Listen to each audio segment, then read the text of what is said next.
Awesome, awesome, awesome. Hello, everyone, and welcome to your Future Leaders Today, call 69 confirmed. No more guesswork anymore. I went through and double checked where we're up to. So big warm welcome to everyone that's on the call that's new and that is old, from myself and from Richard. If you are new or need a recap, we run Future Leaders Today because we believe that not only are we under the greatest transference of wealth the world has ever seen, and the greatest disruption it would appear the world has ever seen in every corner of the globe and every industry far and wide. Future Leaders is a space where we can and not only discuss that, but also just start to claim our own sovereignty. There's many forms of sovereignty people can rediscover within inside themselves, but that sense of personal sovereignty, of financial sovereignty, of the ability to own and manage your own space from a financial perspective, that allows a little bit more freedom for yourself to then be able to go out there and help others and create a ripple effect. We think that with blockchain especially, it's not maybe not be the in capital letters, but certainly one of the best things that we've seen to level the playing field a little bit more, to create a bit more fairness, a bit more just in the world, moving us from systems of centralization control to more decentralization, where there's a bit more power within inside the hands of people. And there's some of the things that we want to curate and culture within inside Future Leaders. So as I said, we're on call 69. We've been doing these now for, I think, about a year and a half-ish, something like that. We have gone from every week to every 2 weeks, because they do take a little bit of time for us to curate and to put in, and we do all this out of the goodness of our hearts and for free, because we just want to help people move from space A into space B. So we always start with a little bit of time for people that are new. Now, Ian, you either have been on a call and you just got a really familiar face. Have you been on a call before? I have been on the call once before. And I'm pretty much new to this whole blockchain. Mm-hmm.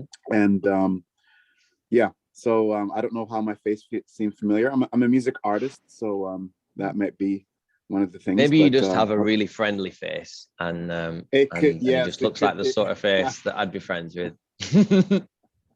So why don't you do this then, Ian? So we always that's good. At least that's how you're familiar. Then do as a recap.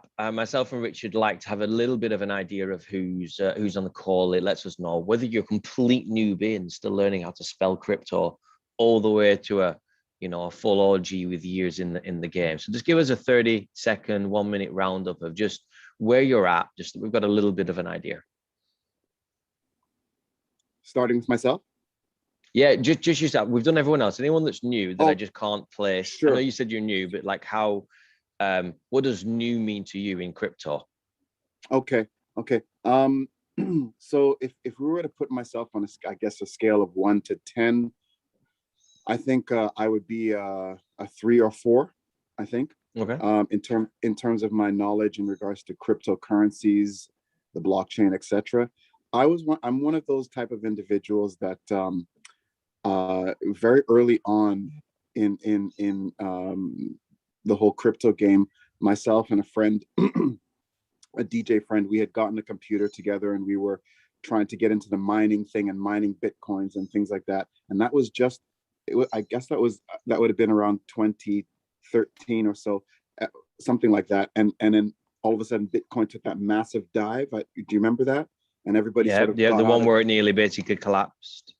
Yeah. And then after that, then all the big corporations got involved and it just put us out of the game in terms of mining. So I've actually known about Bitcoin since then, and I actually was really interested in the whole platform. But since that big crash, I've sort of gotten, not turned off, but hesitant, and I didn't know enough, and have been hemming and hawing that whole time, believe it or not.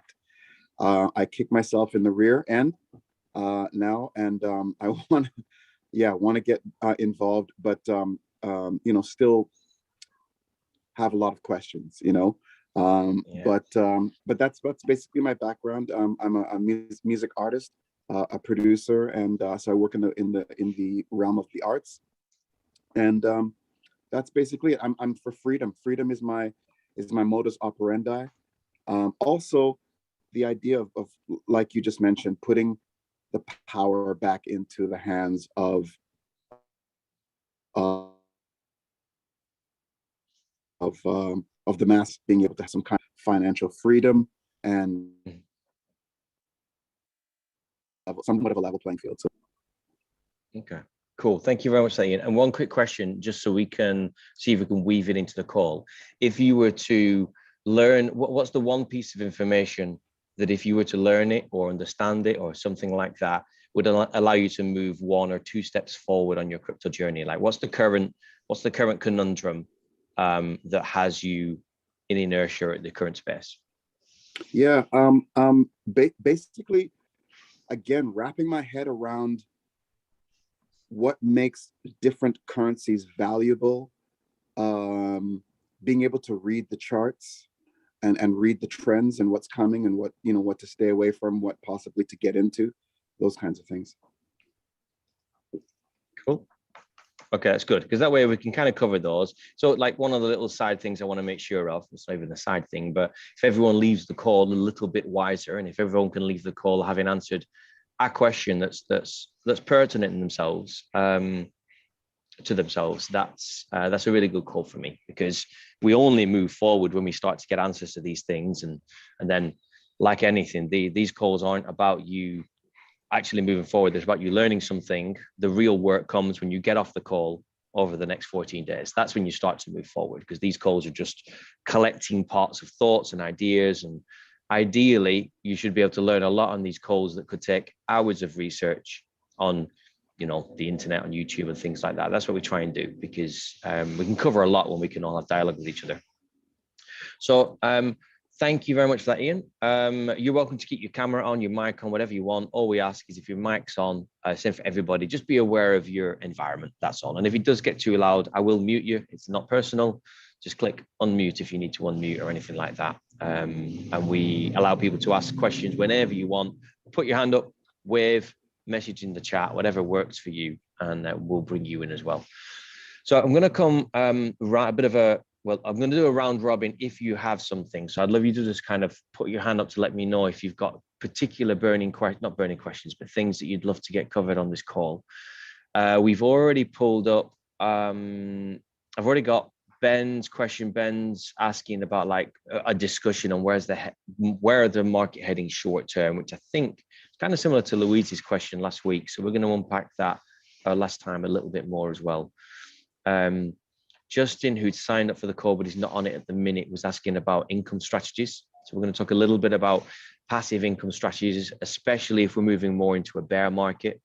I think it was Lisa in the chat yesterday was talking about wiggle plan, and AI trading bots and things like that. So I think we're going to start to just bring that in as alternative strategies as well.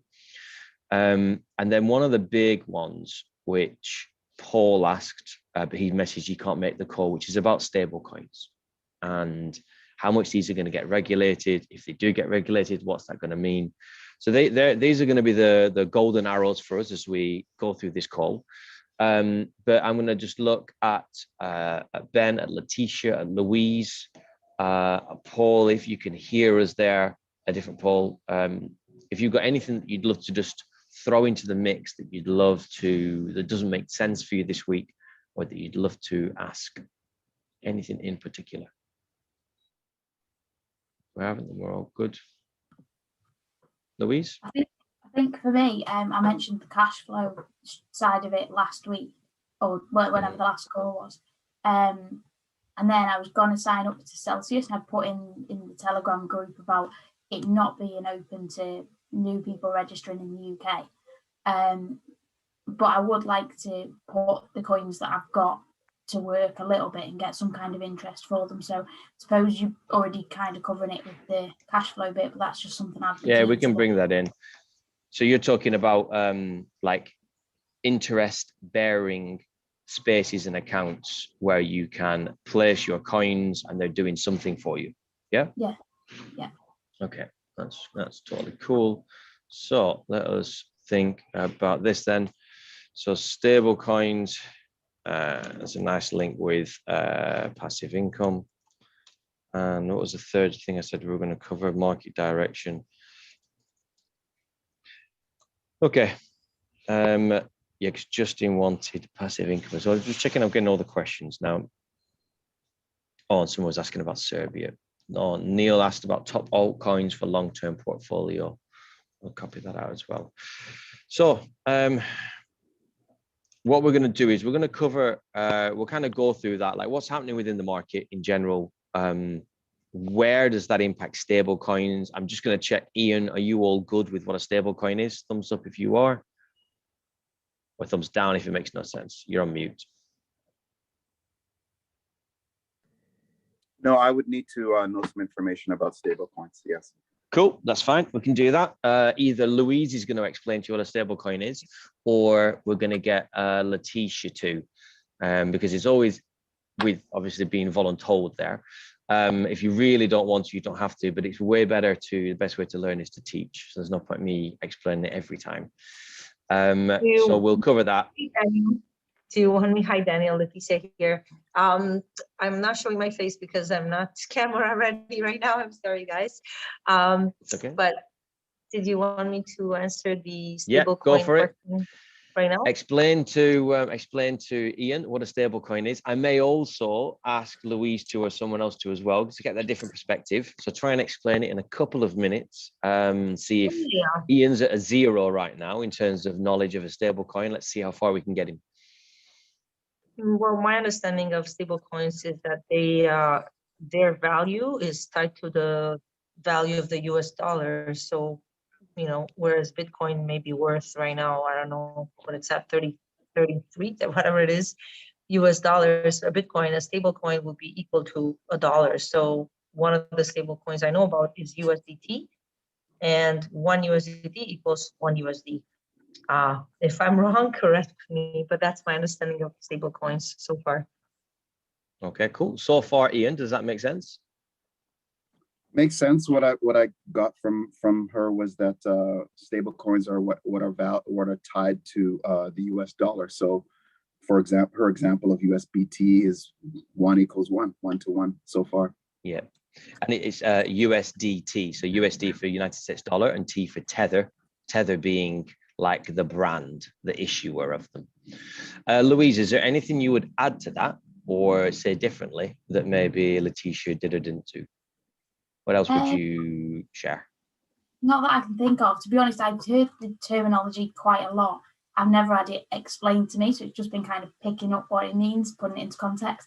And I had the same understanding as Letitia. It was my mind, it was kind of like not altcoins, more things that are safer coins as well, like Bitcoin and things that have been around a lot longer, like okay. So you were so within the bracket of stable coins, you were including coins that have been there a long time that are well, I suppose more stable because they've been there a long time. Yeah. Okay, cool. So that's a good distinction. So Letitia is right, they're pegged. Anybody else before we just took a couple of points in that wants to add something in particular? Yeah, I'll add something. Go for it. So we explained that it's like 1 to 1 and it's the dollar, but it doesn't have to be a dollar. You can have pounds or whatever else. So I've got some TGBP, which is tied to the Great British Pound. Cool. And the company that issues those is called? I have no idea. Trust. So Trust is another company. Trust make T for trust, GBP. They make T, USD. They make T, CAD. I think they do Aussie dollar as well. So, and they're another brand.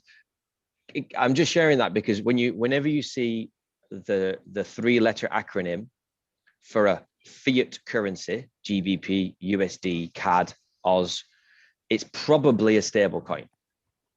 In fact, last time I had a look, I couldn't find a cryptocurrency, a crypto token, which had in it GBP, USD, things like that was not a stable coin. And I think it would be a foolish move to create a new cryptocurrency and call it FUSD because I think people would just assume it's a stable coin. So it doesn't need to be the dollar. It just needs to be pegged 1-to-1 to a fiat currency. Ian, a fiat currency is anything you think of as currency, GBP, USD, all those things. And the big reason they got made is because as an exchange, a crypto exchange, if you work with cryptocurrency, if you work with stable coins, you can sell your Bitcoin into a stable coin. Therefore, it's safe, but it doesn't need a bank. If every time you sell your Bitcoin, you have to sell it to dollars or pounds, the money has to leave and go to some regulated part of finance. And so cryptocurrency world wanted a way to be able to move fluidly between volatile cryptocurrencies, and Bitcoin is a volatile one, Louise, just so even though it might seem safer, it's still changing in value a lot. And people wanted to sell out of these into something that wasn't fiat money that goes in a bank. And that's where stable coins come into it.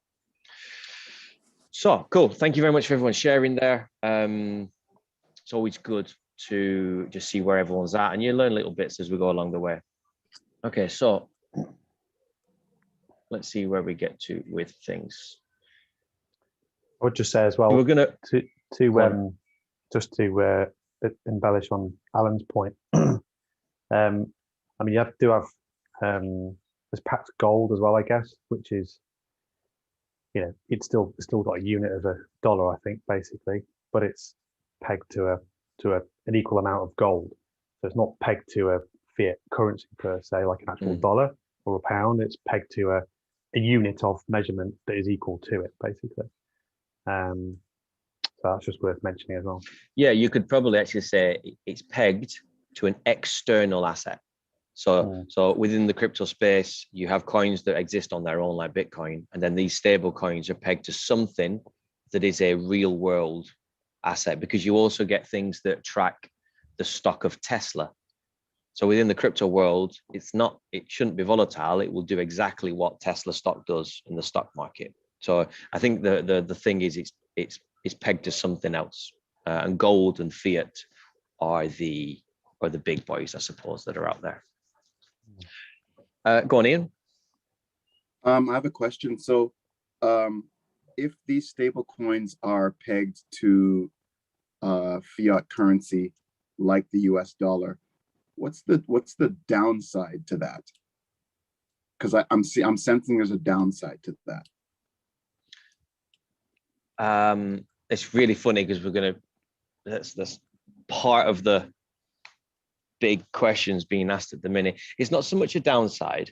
It depends what you consider risk. I mean, if you're in a Western country, the government guarantees a certain percentage of the money you hold in a bank is safe. It's not 100%. So if the bank goes bust, up to a certain value, they promise your money's safe, or some of your money's safe. With stable coins, these are companies who issue them, who kind of go, well, we've got $1 million in the bank, we're going to issue 1 million tokens 1-to-1.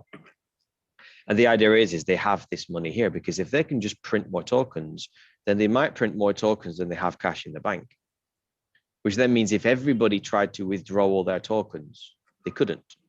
Like when they talk about when there's a run on the banks and banks don't have the money to give people, because as most people know now, banks work on fractional reserves. They only actually hold this much money and give out this much.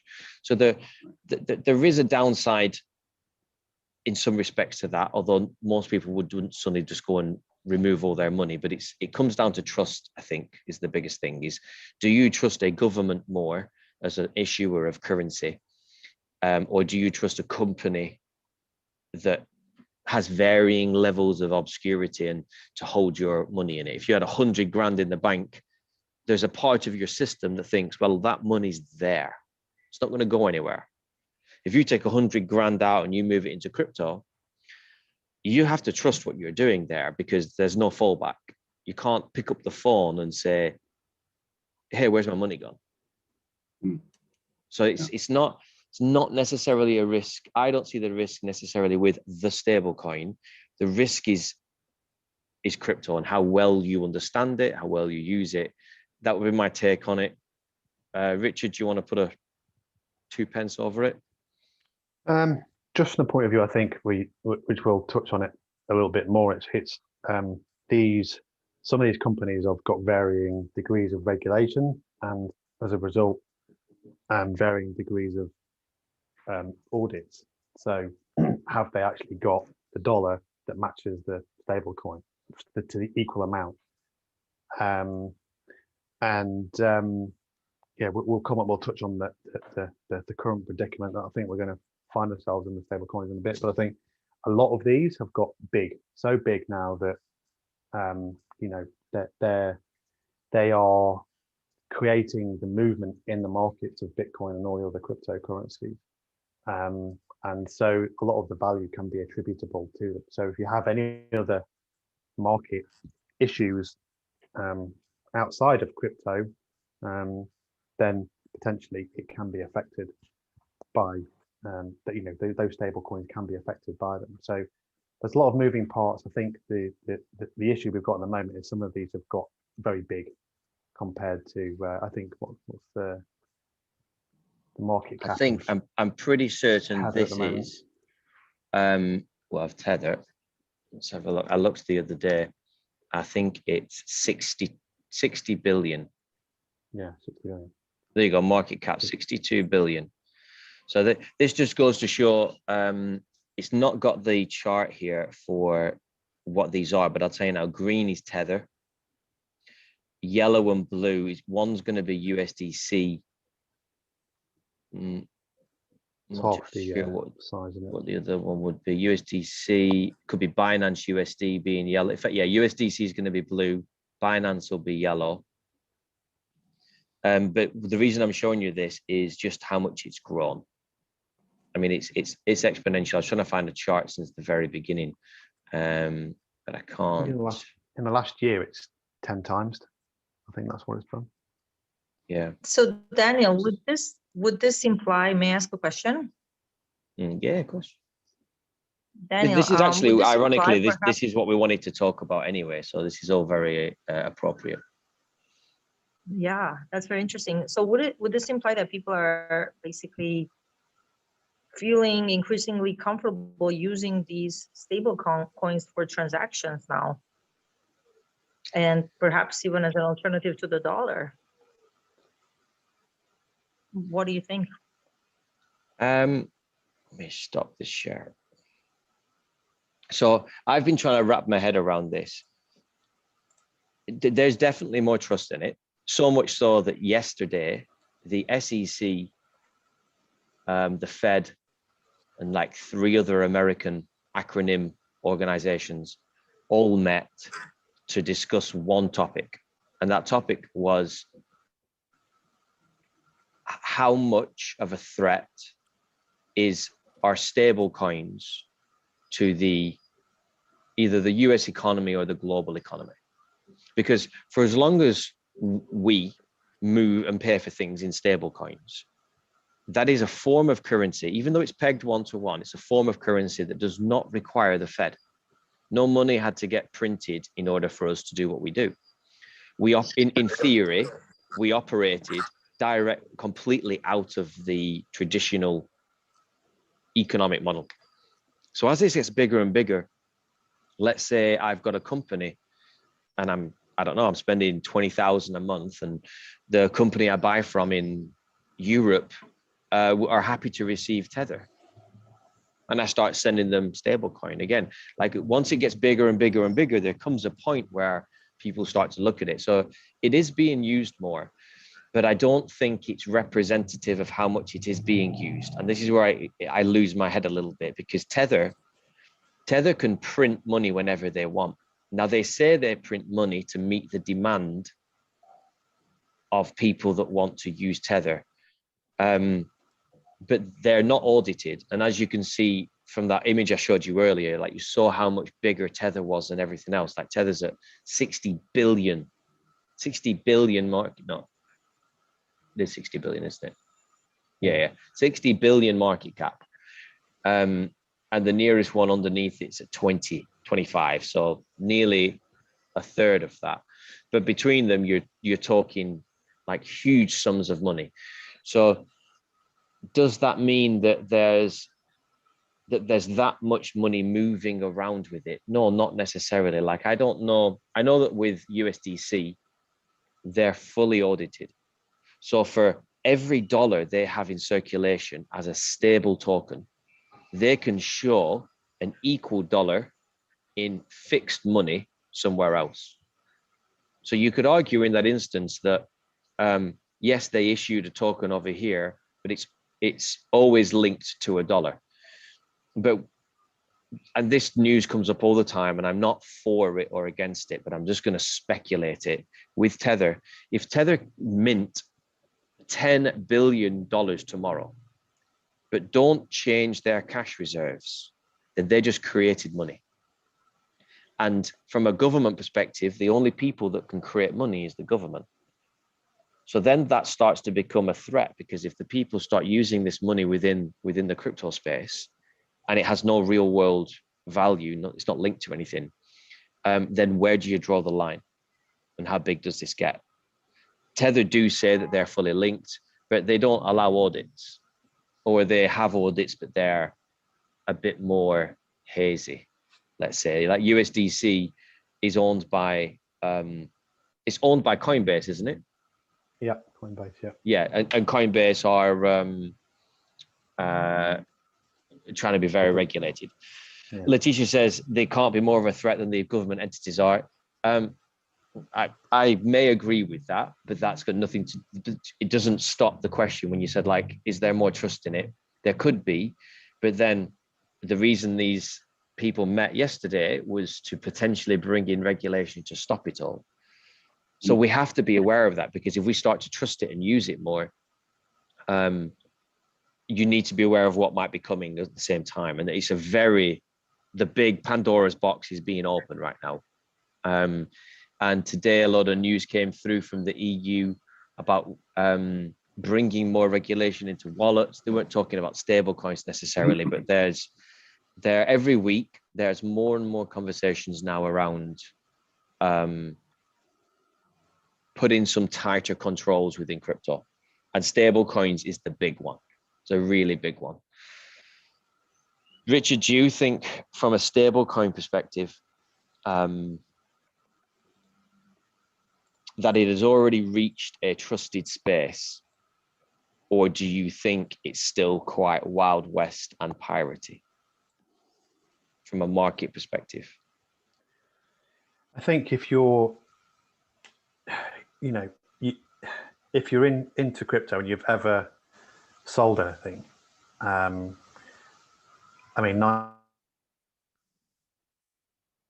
times out of 10, once you're into crypto, I suppose I can speak for myself. I suppose you understand the system better. Like Letitia said, it's no, the governments are printing money, and it's backed by absolutely nothing. They're printing trillions of dollars, and we're on the fast track to inflation, because it isn't backed by anything at all.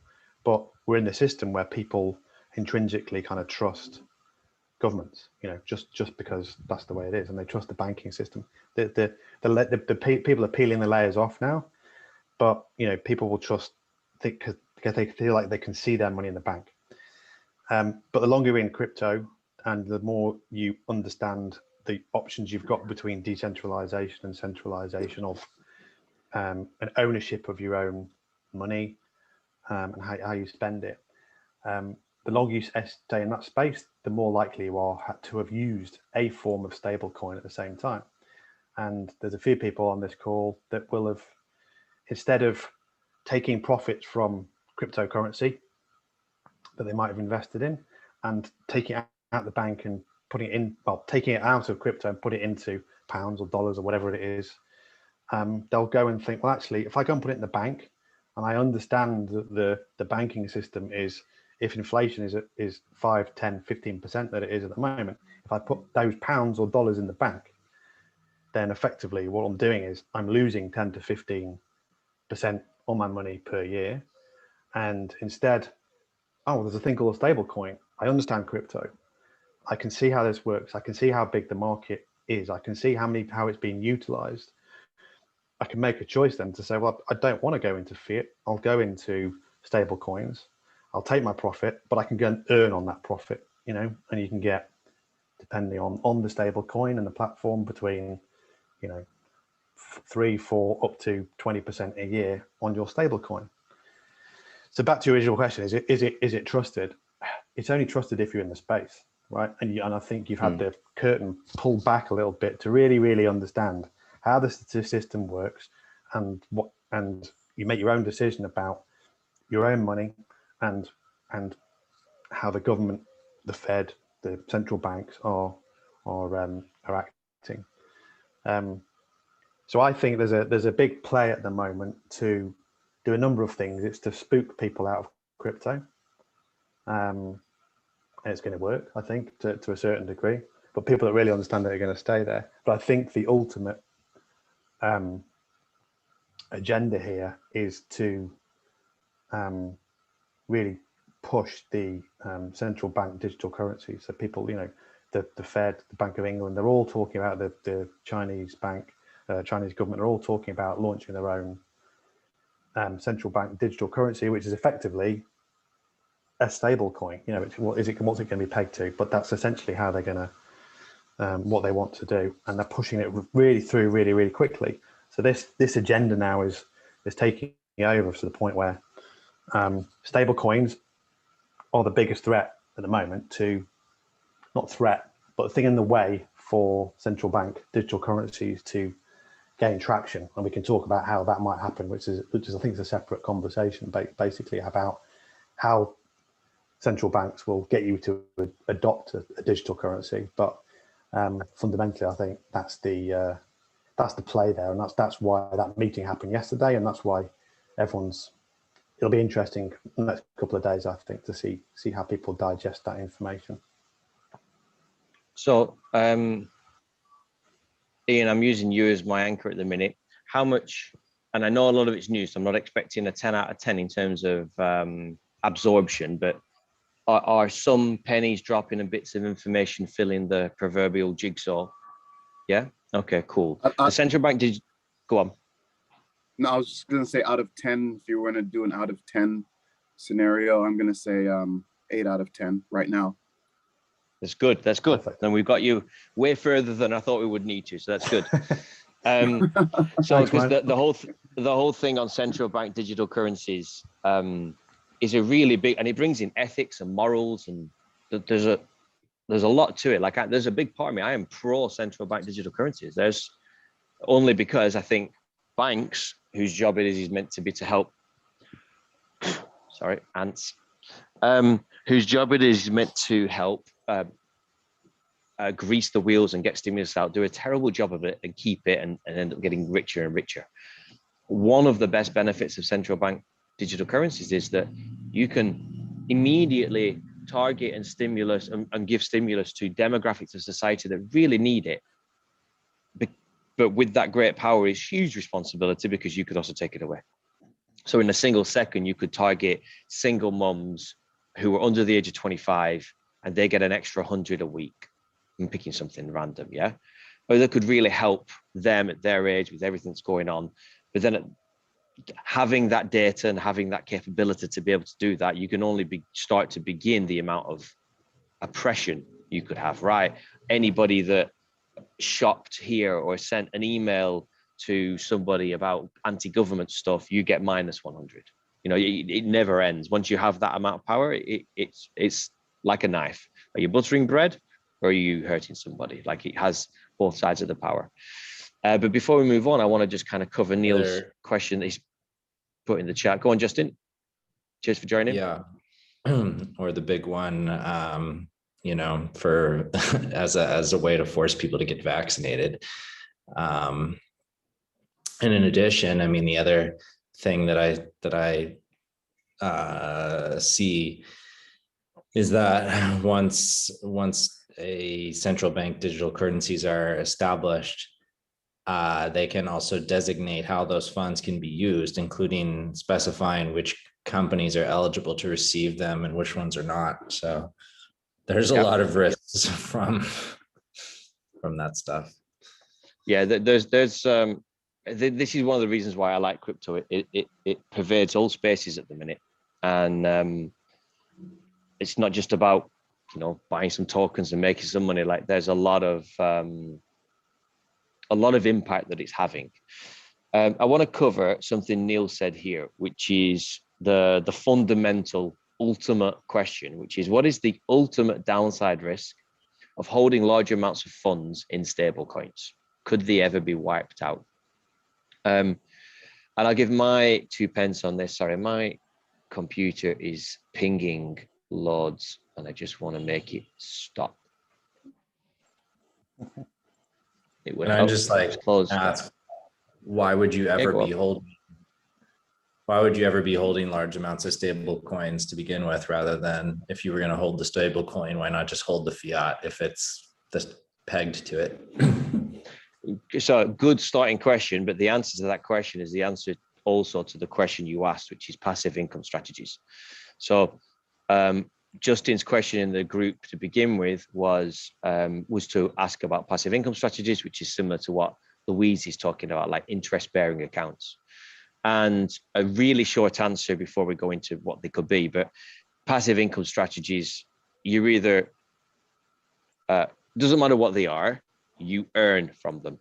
And you earn because you either hold, well, you're always holding cryptocurrencies, but they're either volatile cryptocurrencies, Bitcoin, all the way down to really random poo coins at the bottom of the pack, or you're holding stable coins, which are stable. So you put 10 grand in, and in 3 months, it's still worth 10 grand, but you're getting paid out on that. So there is a viable reason why you would hold large amounts of stable coins. The question then becomes, how much do you hold, which comes down to risk and understanding and various things. But let's assume for the minute that you have weighed up your options. You are quite comfortable to picking a figure. You're going to put 25 grand into stable coins, and because you're going to earn, I don't know, you're going to earn 50% a year, and you're happy with the risk and the reward. Neil's question then is, what's the ultimate downside to that? Like, could they be wiped out, and or what's the thing to watch for? So my answer to this is, it's a little, because these are companies, it's a little bit like looking at stocks and shares. I would be interested to know whose coin is it you're holding, because not all stable coins are made equal. I mean, if I just share this screen now. So number 3 is a stable coin. That's 3 out of the whole world with 60 billion market cap. Number 6 with 27 billion market cap. Number 9 with 11 billion. So, and these are 3 huge companies. This one in particular being heavily regulated, heavily audited, which means they have full accounts certified to show that in a bank, USDC has 27 billion in fiat currency. So the chance of USDC going bust is low. The chance, in my opinion, the chance of USDC, even the second risk to look at is regulation. The chance of USDC being regulated out the space or sued, or just the things the SEC loves to do, is very low. So then I look at like hacks and things, which is the other risk you have, because Neil's question talked about the downside of stable coins, but it has an assumption, or I take an assumption from it. If I take my stable coins and I go and put them on a platform, let's say Celsius, if Celsius gets hacked, that's a risk, but that risk had nothing to do with the stable coin. Do you see the difference between those two? I'm going to look at Louise for that. So do you see how, like, if you've, we could look at a stable coin all day and determine that it's safe. But as soon as you take the stable coin and you stake it somewhere to earn a return, or you put it into a platform or a system, you now have a third party risk. And that risk is how well that system is protecting your stable coin. And if it got hacked, or something happened and that company went bust, you might have lost your stable coin, but that is not because of a flaw of the stable coin. Think of the platform a bit like a car park, and think of your car a bit like a stable coin. But when you put your car in the car park, you leave the keys, which means if someone breaks into the car park, they can steal your car, but your car security was not the problem because your keys are there. Someone just opens your car and drives away. So I want to bring that in because Neil asked that question. So that would be my take on what the ultimate risk is the cryptocurrency itself being some people doing a run on it, people doing a scam on it, anything like that. That would be that, and regulation would be the biggest things to watch for. Richard, have you got any other takes you'd have on that? I think up until probably, I mean, Tether USDT has always had lots of fog around it in terms of, you know, whether they've got the assets behind it and all the rest of it. So there's always been that sort of question mark, and as they've got bigger, obviously, like I said before, that question's got big, has become more prevalent. But I think fundamentally, I think we're in a very new space. You know, I think if you put your crypto on any platform, you've got the same risk as whether it's a stable coin or it's Bitcoin or whatever it is, right? You've got that same risk, but that's sort of you know, the platform. This has shown you, like literally in the last week, in terms of the regulation of them. I don't think anyone really kind of knows. So like I was saying, it's really important to sort of keep an eye on the market at the moment. I personally probably, not financial advice or anything, but I would probably, Tether is the big one that people are going to be going to. So if you've got stuff in Tether, you might be thinking, do you want to keep it in Tether at this moment in time? And for some of the things we've talked about might be a better option at this point.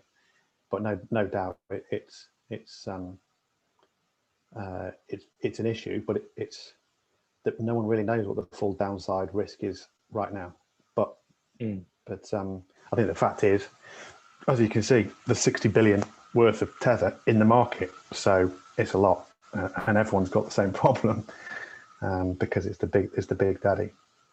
I think there are other things at play as well in terms of the wider markets. We were chatting a bit before the call. I was talking about it.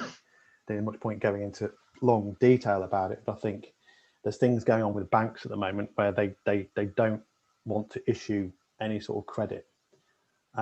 It's because they actually don't want the way the system's set up, the debt-based system. They don't want they don't want to make loans to people because they see there's some systemic risk in the system. So so I potentially see another risk at the moment where because of that, all the liquidity in the actual dollar market could get sucked out, which could then, you know, it affects everywhere because it'll affect every single asset ultimately. But one of the ones that's under scrutiny at the moment is crypto and stable coins. So you have to sort of think about how money flows from stable coins into dollars, and if there's a liquidity crisis in dollars, how's liquidity going to get from stable coins into dollars, if that's what people want to do. But you know, it's speculation at the moment. I think there's so many big things going on all at the same time. I think as you introduced the call, Daniel, you know, there's so much going on all at the same time that no one really knows for sure. But so to round that off, I guess it's so new, this sort of idea of this downside risk to crypto in terms of the actual systems that it's built on and stuff, and how it's sort of regulated or not, as the case may be at the moment. I think the biggest thing, we've been in a bit of a bubble in terms of I don't want to say hype, but let's say like, yeah, this is hype. Like everything's been good. I used to say when I did a lot of business coaching that you can't really tell the caliber of a business if it's riding a surfboard. Because when everyone's riding the surfboard, it's great. You know, you're there, you're riding. When you fall off the surfboard, when the company fucks up, when when the employee has difficulty, when whether it's customer or whether you're within the business, you only know the true caliber of an entity, of a person, of a company, when a problem has occurred. Because now we're looking at, okay, how does it react and respond to that? And if I was to go in business with anybody, my first question is like, tell me all the worst decisions you've ever made, because what you did as a byproduct of those decisions really tells me a lot about your caliber. So a lot of the crypto world, especially stable coins, has been pretty plain sailing, other than Tether. Tether's had some really murky things out there, but always seems to recover. I mean, they're so far ahead in terms of market dominance. And they make, one of mine and Richard's mentors is a really early investor in Bitfinex, who created Tether, and looks at all their audits and looks at how much money they're sat on. And if you own an exchange, especially a big exchange, you're making money on every single trade, and billions of dollars is traded every day. These guys are sat on so much money. They're so rich. I read something the other day that based on the amount of tokens Binance burnt, that's an estimated 2 billion net profit in quarter four. In this last quarter, 2 billion in profit in the last quarter. And they're not even the same size in terms of how much money goes through as Bitfinex, who own Tether. So we're in this space right now where it's getting a bit turbulent. And I think for me, if there was one downside, it's regulation. Because when regulation comes in, and it will, it absolutely will, the question then is going to become, okay, well, how does that impact things? But I don't think for a single second, especially if you're using an audited coin, USDC, or in the chat, me and Paul were just talking about a coin called Trust, and Trust on quite a few different coins, just to show you, like they've got, what have we got here? True USD, GBP, Aussie dollar, Canadian dollar, and Hong Kong dollar. So these guys make a lot, and they're all independently attested with live updates of proof of reserve on chain. So I'm not going to delve into that, but that would look like they're doing the work to show that they are holding what they say they're holding. So even if regulation came in, your money doesn't disappear. Like these, like there'd just be a transition into some new world. These guys would get regulated. Like, how it would work is a very big question. But the biggest turbulent. It will be, but you wouldn't, even if you wanted to exit, even if at that point you had 10 grand sat in true GBP, you're not going to wake up tomorrow and your money's gone, because true GBP is holding 10,000 in GBP. So the worst case scenario, the central government would say, well, look, you're holding 10,000 in that coin there. Instead of it being true GBP, you're going to use HMRC GBP. God, that's horrible to say. So I do think there would be a transition between the two. The biggest risk, and we'll come on to this when we start talking about income strategies, the absolute number one biggest risk in the crypto world is unregulated shit. And that's a positive slant on it. You're dealing with the equivalent of the 20s, 30s, 40s, 50s of people talking to spirits and people connecting with other realms, which like, I am a very open 5D quantum S type person, and I believe in all that, but my God, is there 95%, 98% charlatans, but definitely once of a day. And I have no idea to what extent now, but you're dealing with something that they're trying to regulate, because without regulation, I can come along to you guys right now and tell you guys, I have made the best thing in the world. You all give me some of your money, and then you go away. And do you know, if you go and get some friends and I'll give you a bit of their money, and you know, it's not a Ponzi scheme, it's not, or a pyramid scheme, but I get more money than all of you. Think of it a bit like a triangle, but don't. And I've heard all of this. So that's the biggest risk in the industry, which is down to people's greed, really, and trusting in a system. But then on the other side of it, you've got the risk of threat of hacking, because you're dealing with cryptocurrency. That doesn't mean that there aren't some programs and platforms out there that offer great returns that are safe, or as safe as they appear to be, that look genuine, that tick all the boxes you're looking to tick. But from what I've looked out there, it is disproportionate, because greed is greed, and you've got people that don't care and would just go make something for the love of it, and you've got people on the other side that are greedy and want it, and have so much confirmation bias that they refuse to see, but literally can't see the wood for the trees. That's the risk. That risk is far greater, like by 100x. It's a far greater risk than whatever is going to happen with stablecoins, particularly USDC being the most. Would you say, Richard, that out of all the top 10 stablecoins, USDC is probably the safest stablecoin? I think just from the point of view that it's a publicly traded company, so they're under the scrutiny of so many regulators. I haven't used it myself, and they're audited every 4 months, aren't they? Yeah. 3 months. I suppose the only other question to ask is whether you think the dollar's worth anything, because they're printing so many trillions of it, it's been inflated into oblivion. So at that point, it's like, well, if your dollar, is it better to use something like Pax Gold, because gold it's going to be worth what gold's worth, right? It's not going to be necessarily worth what a dollar's worth.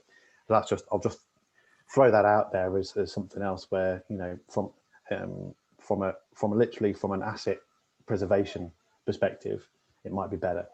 I was just about to ask a question on a similar kind of thing, is that from my point of view, since getting involved in crypto, my understanding of it has been that, like you said at the beginning of the call, Daniel, it's like going to be probably one of the biggest changes that we've ever witnessed in our lifetime. And it makes me feel that fiat currency is going to become worthless because we'll be more on crypto, like, instead of fiat currencies. So like when I'm investing in it, it's with the view that that's going to go up and that the fiat currency will become worthless. So if you're putting money in a stable coin that's linked directly to fiat currency, then if that's what's your opinion on it? Do you think it will go down as crypto becomes more popular over time? Because then surely your stable coins will go down in value, if I'm understanding that correctly.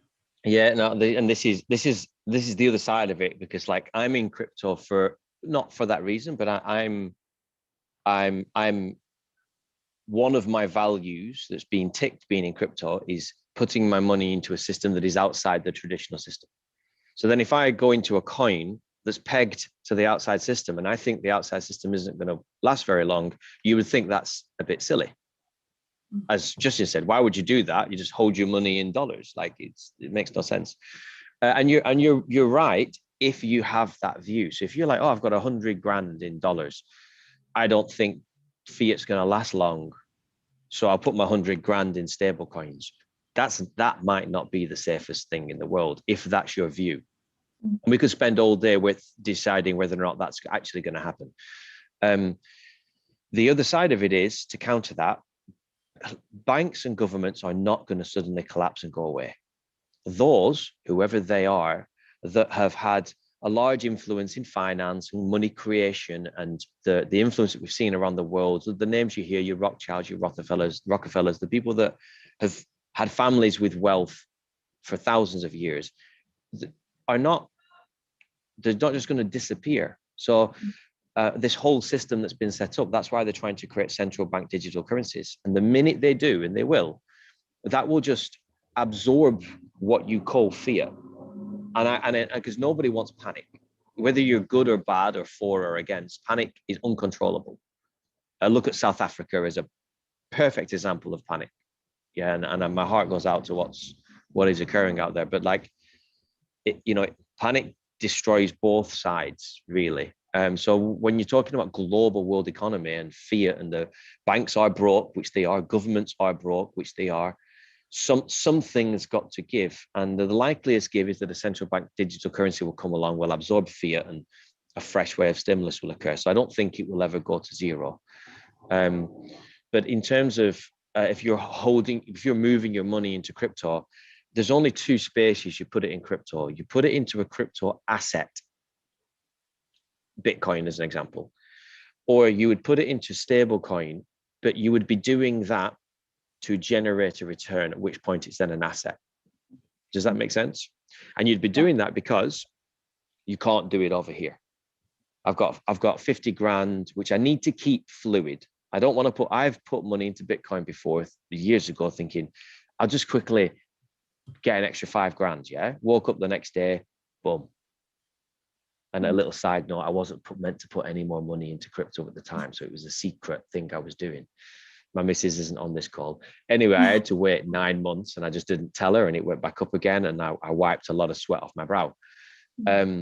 But if I'd have just put that from pounds into TGBP and earned 10%, at any single point, if we needed that money, even if deflation has deflated it, it's still 10 grand. Yeah. So I hold money in stable coins in the crypto world because I get good returns on it and I can operate in certain systems. I'm not doing that because I think this is going to collapse. I'm doing that because I'm like, well, why would I keep it here and get 0. whatever percent when I can get 20 to 30% here? Yeah. That's a no-brainer for me because I deem the risk here to be low. I'm comfortable with it. I feel safe with it. I don't think it's going to get hacked. I don't think it's going to get disappear tomorrow. So I go ahead with it. Does that answer the question? Yeah. I think right now it makes sense to do stable coins because, like you say, you've got the inflation in the bank, or you've got the interest that you can be earning having it in a stable coin. I think from my point of view, I mean, nobody knows what's going to happen because crypto is a new thing, but I feel like, the pound and the dollar and stuff will become worth less and less as crypto becomes, that kind of overtakes. Obviously, nobody kind of knows what's going to happen, but I don't want to put money in stable coins and then that to kind of drop as crypto overtakes. It's like a but I don't think crypto, just so we've got a distinction, because I think you said at the beginning, crypto won't overtake fiat. My opinion, crypto won't overtake fiat because we're making the assumption that even if you include stable coins in crypto, they won't overtake the use of fiat. The amount of fiat that moves around the planet right now is so big. I can't even find the number. I think it's 6 trillion a day is moved just between banks, 6 trillion. And the market cap of crypto right now is 2 trillion. That's the total market cap of everything. And half of that's Bitcoin. So crypto won't replace fiat. Blockchain, which would contain a central bank digital currency, may one day replace fiat. And then you could say cryptos replace fiat, but within crypto is a central bank digital currency. So I don't think that world will ever come. And if it does come, you're talking about the removal of so many large institutions that of the likelihood scenarios that are in the near future. I can't see that as much as sometimes I would want it. And if we remove some of those institutions, unfortunately, I think you would have global mass panic. And if you have global mass panic, the last thing you're thinking about is crypto.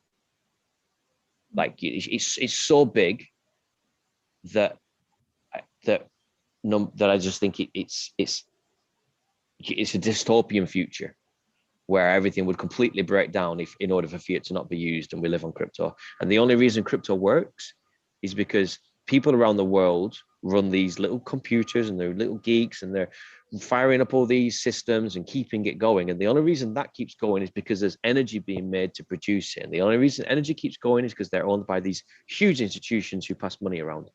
We're so intrinsically connected that has to keep going as we transition into a better future.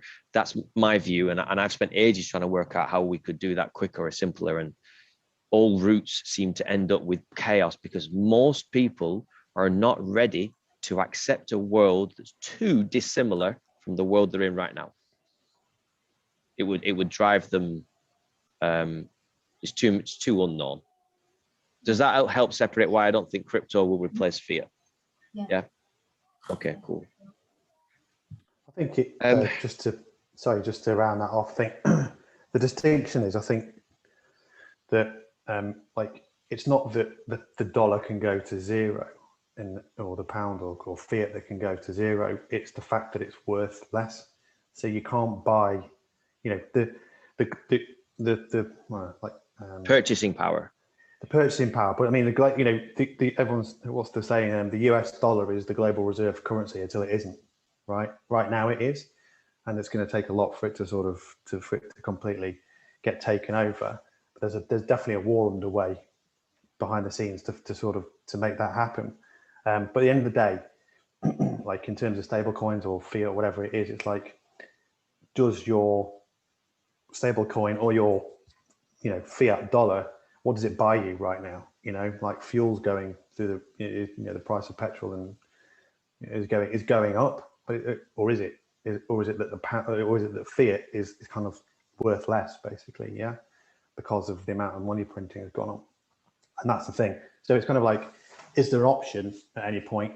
There isn't at the moment, but the thing that's going to accelerate this adoption of crypto alongside potentially fiat is ways to spend your crypto, ways to spend the asset that you've got. You can kind of spend Bitcoin at the moment, but you can't go everywhere and you know, exchange a wallet with the guy down the shop to buy whatever it is you need in Bitcoin. You can in some places, but it's not common at the moment. But I think that is going to accelerate more. It's going to be how can you spend the assets that you've got. That's where the curve will happen, basically. A little side note on that. Yeah. Well, I was going to say, out here, a lot of people use. There's companies that are setting themselves up as intermediaries.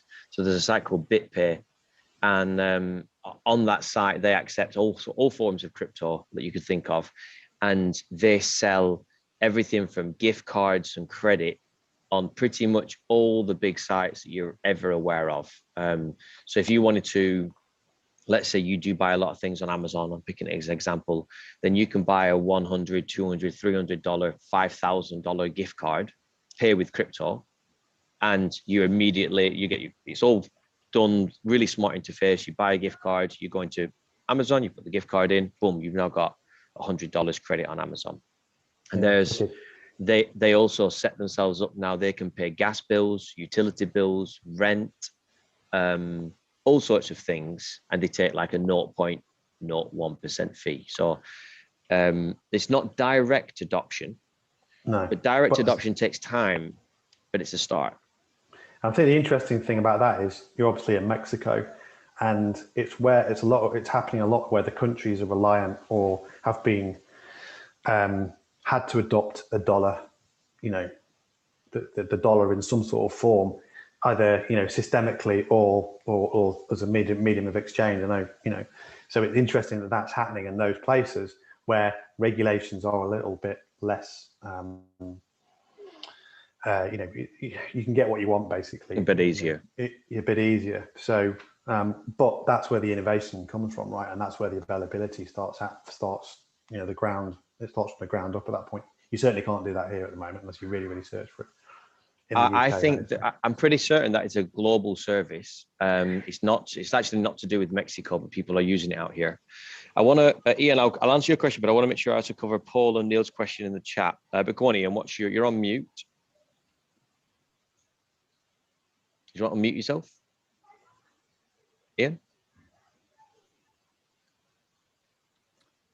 So my question is, can you tell me one more time what the name of that platform was you were just speaking about? Which one? You were just talking about the platform that can link, that it will allow you to do things like you know, pay bills and BitPay. Okay. BitPay. Okay. Yeah, I'll pull up some. Just 1 second. There's a guy here that only lives on Bitcoin, and he has a big thing of them. And the second thing I'd like to ask is, Richard had mentioned a stable coin that was attached to gold, which is Pax Gold, if I'm correct. Yeah. Is there a stable coin that would be attached to silver? I'm not aware of one. I'll have to do a quick search for that. I think there is. I don't know if it's. I think it's not a stable coin, but you can buy a token that's attached to silver. Because silver is a little bit more volatile than gold, so it's less stable. So you mean like you could buy something, so in effect you're buying paper gold, paper silver? Or like a crypto that's like, yeah, in the same way, like not like an ETF, but you know what I mean? Kind of like it's Okay, not pegged to it if you- either, but it reflects it. If you want to have a look at that, it's 12 minutes past, just so people know. This call might run over a little bit because we've still got a couple of things to cover. So if you do need to leave at past, then by all means do. If you're cool to stay around a bit longer, we'll see if we can cover everything. So Paul said,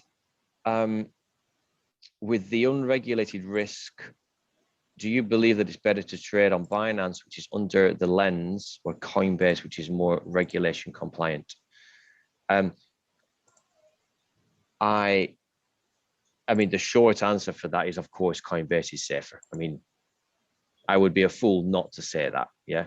I'm personally just not a fan of Coinbase. And I think that right now, the amount of pressure that's gone into Binance is because they're the biggest exchange out there, and they're just not happy with the amount of money Binance are not paying people. Binance sits in this, a lot of exchanges sit in this strange space of unregulation, and they don't fit in that bracket or that bracket. So they're making billions of dollars and no one is getting that in tax revenue. Any government at some point, or even the IMF, when they all start getting together, like that's not, they want their slice of the pie. So I think Binance will do everything it needs to do to gain compliance. And even if they don't, there are hundreds of exchanges that have no KYC and under no regulation. So even if Binance had to sit in that space, you can still trade on them. They aren't going to go anywhere. And this is where the word KYC comes into it. For Ian, KYC is know your customer. Every time an exchange says, show us your passport, every time it does anything, every time they want to know who you are, that's KYC. Paul, which is Sacred Synergy, is asking with regards to an AI trading platform that we both use. It won't matter if you don't have KYC. So I don't know if on Binance, you've told them who you are. If you haven't told them who you are, you're in the ever-growing list of users who are just using Binance. If you have told them who you are, and you've told them you are, for example, say it was me, a British citizen, then if the British government forced, or if Binance chose to limit accounts for British people, that would be a problem for you. So it comes down to whether it's, if it knows who you are. Side note, for any of you that ever go on any platforms that are to make you money or anything, I would always open up a bespoke separate account. One, it keeps things separate. Two, if it ever, that way you can see how much you've earned or lost or anything like that. But also, if anything ever got stopped in the crypto world, and you go to log into your account one day and it's frozen for some unforeseen regulatory compliance reason, the last thing you want to find out is that all of your crypto assets have been frozen. That's not a good space to be in. So it's good to keep things separate, even if they're on the same exchange. So just give us a thumbs up, Paul, if that answers, or tell us. So yeah, Dan, the thing is, so I've done KYC on Binance, right? Can you hear me, yeah? Yep. Okay, I've done KYC on Binance, and I'm considering putting the large majority of my Bitcoin and Ethereum holdings on there to use with the AI, but I'm a little bit apprehensive because of regulation. Just 1 second. Just tried to stop his video. We'll see if he comes back. Okay, so we've lost you there, Paul, but I was understanding what you were saying there. If you've already done KYC on Binance, open up another Binance account and don't do KYC on it. And that way this is nothing to do with whether you choose to declare your taxes or not. That is a totally different, separate thing. But at least then the account itself isn't going to be flagged or stopped because of some regulatory change. You'll also pay less fees if you use Binance versus Coinbase. But if you're unsure or anything like that, then just use Coinbase. But I'm not concerned at all by the amount of flack Binance is getting at the minute. The fact that in the space of 1 week, 5 different countries all wrote about Binance negatively tells me that that didn't just coincidentally happen. And someone could say, oh, well, you're just connecting the dots and speculating. I am, but like this stuff doesn't, like there's so many meetings of IMFs and governments and things that go on when 5 governments all of a sudden have an issue with Binance. I think it's even more now. That means they're going after them, and they're going after them because they're going to want to create some FUD, fear, uncertainty, and doubt. They're going to want to create a bit of a ruckus. And Binance is the biggest boy out there, and he's paying nobody not much money. So it's the logical thing to go after somebody like that. But I'm not concerned at all about my holdings within it. But I'm already quite diversified is the wrong word, but everything's segregated for me. I use multiple different exchanges. I've got multiple different wallets, and that creates for me a little bit more space. If I just had one account on one exchange, Binance, then I might have concern. So for Paul's question earlier, if you're looking at putting a lion's share of your accounts into it, of your money into it, then you might want to just consider setting it up on a separate one. At least then you're more free. I hope that answers the question. Yeah, it does. Thank you, brother. Thanks for cool. taking so much time to answer. And so then Neil says, so what I'm hearing you say, Daniel, is that it's best to stake for passive income on things like Uniswap with stable coins versus staking Bitcoin or Ethereum. And I would say no to that. That's not what I'm saying. I don't know if you want to just explain that a little bit, Neil, where you got that from, just so I know that before I answer. If you are free to talk. Yeah, sure. Hello. Cool, man. Go for it. Yeah, no. Yeah, I was just no. Well, I guess DeFi is a whole deep topic. We can be here for days, but that's why I thought you were kind of alluding to was staking with actual stablecoin like USDC or USDT or whatever, versus actually staking the crypto. But obviously you can do both strategies. But that's what I thought you said. But I guess I misunderstood. I think in short, both strategies. Let's take Louise, right? Let's say Louise, she's diversifying out of property. She's put 10 grand into Bitcoin. Okay. So she's got 10 grand in Bitcoin. Now she's bought that 10 grand because her view is asset appreciation. She hopes in 10 years, it'll be worth 100 grand. So she's not going to sell it. So in that instance, eventually the brain, when you're in this space, starts to move to DeFi, and she'll call one of these calls and she's like, hey, I've got 10 grand's worth of Bitcoin. I've got half a Bitcoin. It's easier. But half a Bitcoin sat there. Its current value is 10 grand. She might as well stake that and earn some interest on it, even if it's 2 or 3%, so long as the risks are managed. She wants it to be safe. So she would stake that BTC. In another scenario, you've got Justin on the call, he's got some fiat money in USD in a bank. He's earning 0.5%. And he might go, do you know what? I'm willing to take, I've got 100 grand there. I'm willing to take 20 grand, move it into crypto just to earn more interest. I still like the safety of knowing that it's liquid. If all of a sudden I need 30 grand, I might take that 20 grand out. If he went and bought Bitcoin with it, that might not be worth 20 grand. He might need it, like my instance where I put my fiat into BTC to try and make some more money. He goes to look at it, he's 20 grand's worth 15. So that's not a good space to be in, because he needed 100 grand liquid. I've got a friend that has 150K in his business bank account, and he needs the 150K as a buffer. He rarely touches it, but he needs it as a buffer for certain reasons within his business. So if he moves some of that into crypto, which he's done, it needs to be liquid enough that he can take it out in a split second, and it needs to be worth the same value it is in a bank. he's not bothered that over 5 years, the purchasing power is less. It just needs to be 1-to-1. So if he took 20 grand out, in 2 years, when he puts it back, it needs to be 20 grand. And so there are two very different reasons for why you would stake. And it's not to say that you should sell the Bitcoin and stake stable coin, or that you should take your pounds and buy Bitcoin with it. It's just that there are different reasons for different strategies, different purposes, different everything. And both are valuable.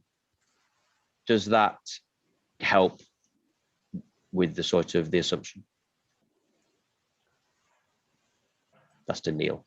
Yeah, that's clear. That's clear. No, I just thought that what you said, I understand the multiple strategies, but look forward to going a deeper dive into DeFi, because that's, again, a wide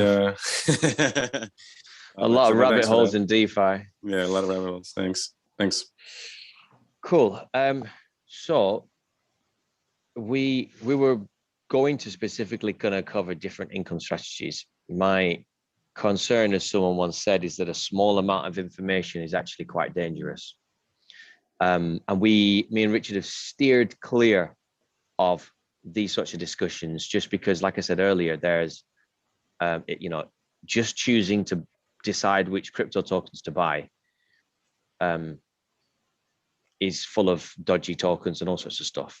But it's, as an easy answer, you could generally say stick to the top 20. If I was to give a single sentence, that sort of thing. When you're looking at income strategies, beyond things like Celsius, it's not so much there's no chart where you can say stick with the top 10. There's a lot of ways to earn out there, and we stay clear of it because it needs a bit more delicacy. And that's because we really care about the people in FLT to not lose money.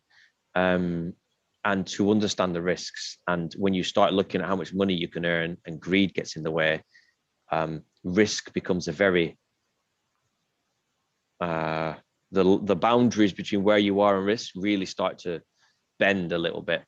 So I'm conscious whether there's even enough time, and I would love to get some feedback on this call. Richard, what's your thoughts? I'm happy to, we'd have to postpone the 9-week pathway one more session if we wanted to just cover passive income strategies in the next call.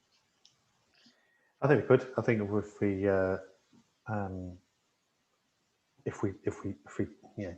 I like you say, I'm completely reticent to sort of give specific coin shouts and those sort of things. But I think from an income strategy, it's like, well, these are your options. If there's enough people that wanted to do that, then I'd say that would be a good shout. But I also think at the moment, a big one of those is going to be stable coins. So we kind of need to see what happens there as well.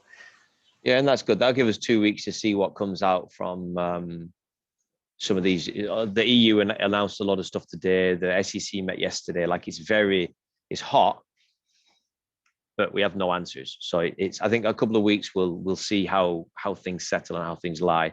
But then maybe on the next call, we just go straight into income bearing strategies.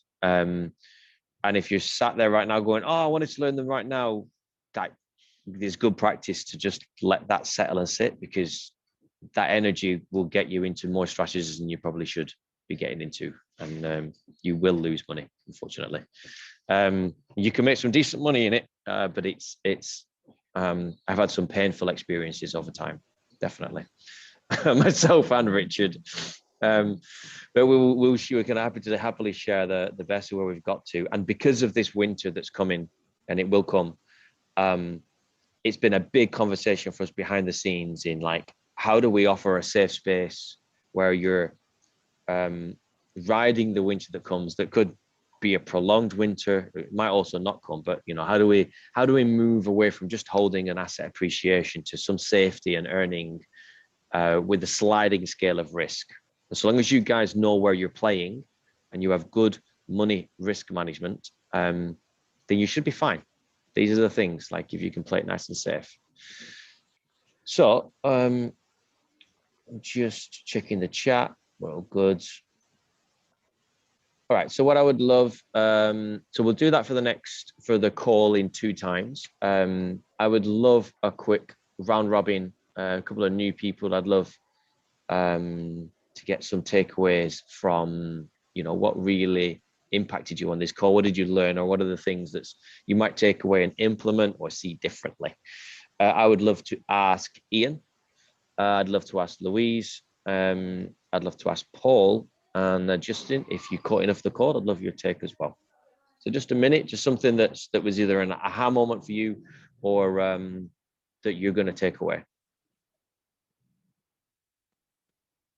For myself, yeah, the big takeaway for me is the fact that there is no real one solution, or maybe solution is not the right word. Everybody has so many different ways as to why they are making the choices that they're making in terms of which crypto, which coins to go with, etc. And that's the biggest revelation that I've gotten. There's no, we're all waiting for the top 10 type thing. What's the top 10? But again, like you just finished saying, it really does depend on what is the motive, what everybody's scenario is so different, and therefore their strategies are going to be so different. So that's a big takeaway for me. I was waiting for that top 10 gold list, this is what it is, and it's not necessarily so. No, definitely not. And we haven't really covered it on this call, but big thing Richard always used to say to me is like, why are we here? Why are we doing this? Why is this call? Same for you guys. Why are you in crypto? And if you can answer that question, your options and your decision-making process is just simpler, because you understand the values of why I'm here. Am I here to just diversify some of my money? Do I want to break out of government systems of control? Like, both are fine, but they're very different answers. So that's really good. I'm glad that penny dropped, man. Thank you very much. Louise, what's your takeaway that you will use this time? I don't think I fully understood what stablecoins were at the beginning of the call. And I like the idea. I thought that it was like, have money in the bank going down against inflation, or invest it in something that's hopefully going to give you a better return.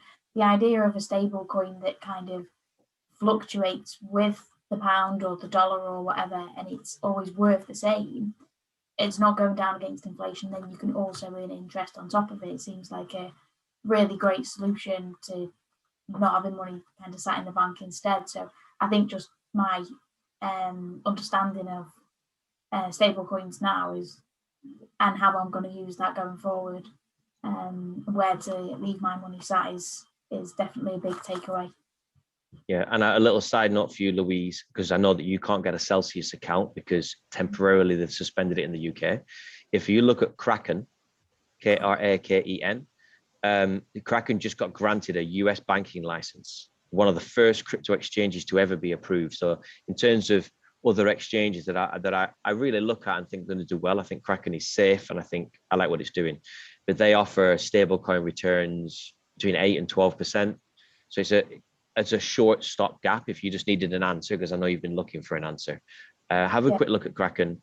But I am going to caveat what you just said, because everyone gets excited when they're like, oh, I can take all my money out the bank and go and earn 15% somewhere. There is risk. Yeah. To just, and we've kind of covered a little bit of here, but the biggest risk is where you put it. It's the car park. Yeah. Yeah. And Kraken, Kraken is a good car park. It's got a lot of cameras and some good fences. Yeah, but it's still a car park. Yeah. I think it's cool. Like the stable coins aren't that risky in terms of, like you say, scams and stuff. It's more so, well, the car park, the platform that the stable coins on. Yeah, I get that. Perfect. Thank you. Cool. Rock on. Who else did I say? If anybody wants to share, by the way, just say in the chat and I'll bring you in. Justin, do you have anything that was useful for you on this call? I think for me, because I'm sort of like in information sponge mode, is as I'm starting to understand the broader ecosystem surrounding. So I've been, in addition to this, I've been participating in like other calls and stuff too. So that's helpful for me too.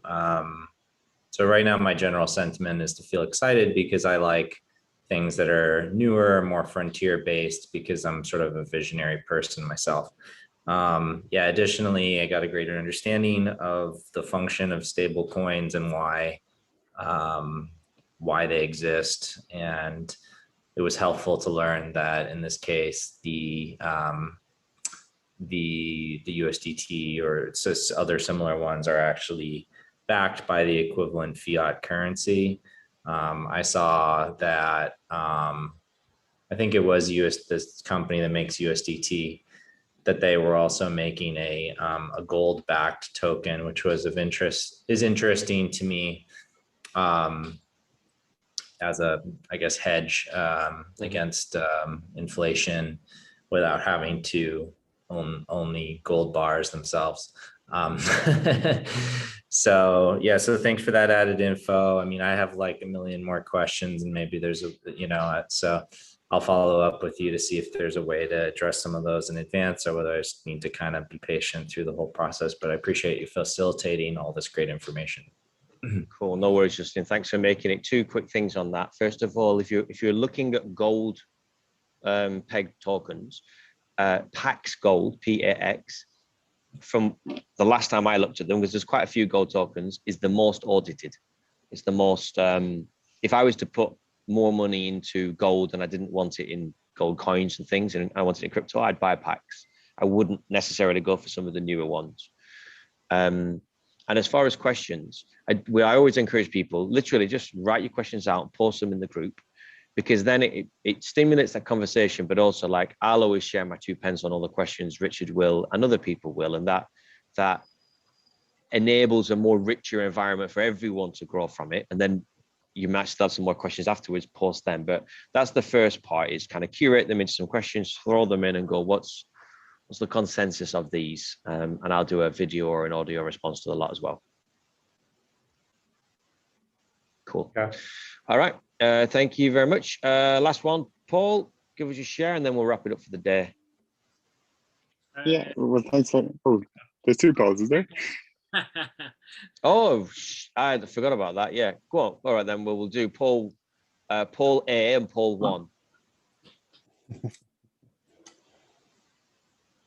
Okay, sorry, that who's who? Paul Crudgington. Paul Crudgington, you go. Yeah, that was really useful. I mean, stable coins was the first thing I got into when I got into crypto anyway. It was just, that was the first step, moving money from fiat into Celsius, and kind of just learning the ropes sort of that way, really. And I think it's about 50-50 kind of split, really, in terms of, I like having something there, which I can earn a good return on. And if the opportunity comes to buy the dip or whatever, then it's nice having that there as well. And I guess it's kind of just treading in, I guess, because when you're so used to the fiat system, and you have been for all your life, to take that plunge and go into something and see the volatility there, it's nice to have something that you can just look at and think, okay, right, that's not going anywhere. I can look at 10 grand is 10 grand. But actually, getting to that point now where it's looking at, okay, how can I use that? So like the Visa card on crypto.com is amazing. So really looking forward to learn about the additional sort of passive income streams. I think the most reassuring thing was just what you mentioned about, the regulation. It's not just going to disappear overnight. And I guess that was my main that's why I kind of asked the question, really, was, you kind of see stuff like this stuff that's happening with Binance, and all of a sudden you can't take your money out, and you worry, like, are people going to start regulating these coins and they just disappear?